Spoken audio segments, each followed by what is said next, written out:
Hi everyone. We are going to continue our discussion on the decision tree.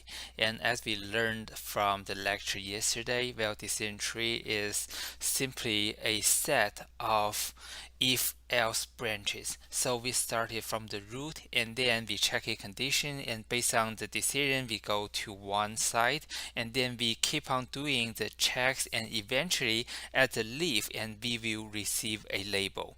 And this is how we can classify a sample, right? So today we are going to talk more about how the decision tree is built. And before we move on, remember we need to create a image folder, and then inside we need a decision tree folder. Okay, so if you are in the notes folder and you want to create an image, and then inside the image you create a decision tree, and you don't have to add those two files, because later when we run the code, and those two files will be added automatically. Okay, so let me go here. Okay, so the first box is just a bunch of the code we are going to use later, and the second part, we load the arrays data, and we have been using arrays several times, and you know what it is. And we only consider two features, so the sample length and the sample width, because later we are going to do a 2D plot. Well, we can only plot a 2D graph, and that should be enough actually. And then the y will be the labels, and then we use the decision tree classifier, and then we build a decision tree, and eventually we want to visualize the decision boundary. So I want to pause here. On this graph, we have the x-axis as the petal length, and the y-axis as the petal width. So the first line here, so this is the first decision boundary. So that is the decision on the depth equals 0. So that is the first split.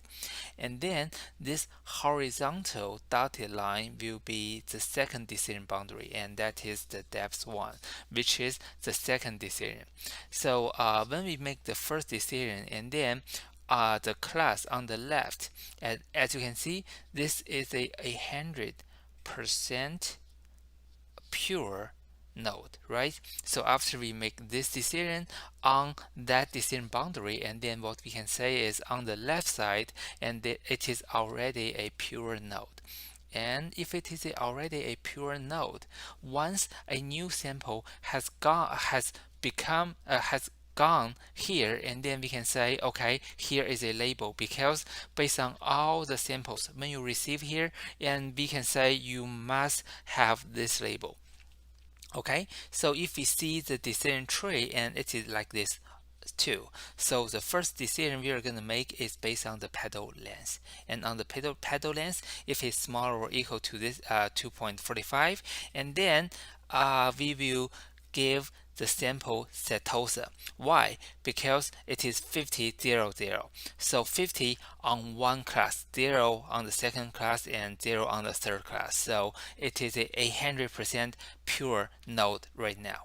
Okay, and also you see the Gini. The Gini is a 0.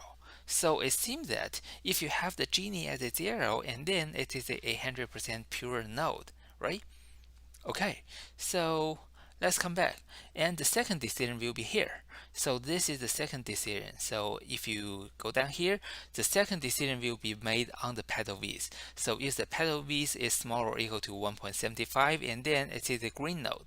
And on the green node, and the Gini is 0.1168. Okay, so I would say this is also a small number, and for the values you have 0, 4, 49, and 5. Okay, so this corresponds to the green area. And if you want to do a further split, the further split will be here. And once you make this decision, the left part will be classified to be blue, and the right part will be classified to be green. Okay, so it seems that this is the decision tree, and on the decision tree, and we see there is a Gini.